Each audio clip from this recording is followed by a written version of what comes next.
yani g'azallarida ma'no mazmun, undagi go'zallik.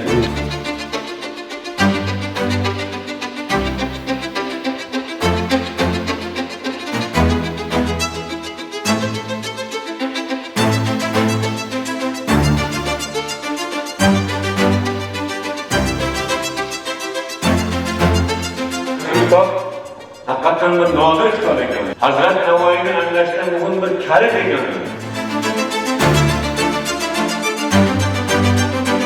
Tasavvuf ta'limotini badiiy adabiyotda qanday aks ettirganini nihoyatda bir ince tahlil. Ne mulk ichra bir farmon yubordi, ana zaqiqadir devon yubordi.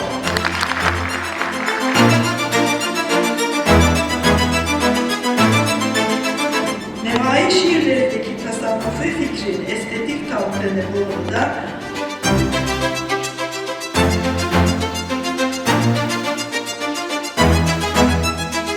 Masnaviy mavlavidan darslar bering. Unga sen ilhom sol, sen mening she'rim bilan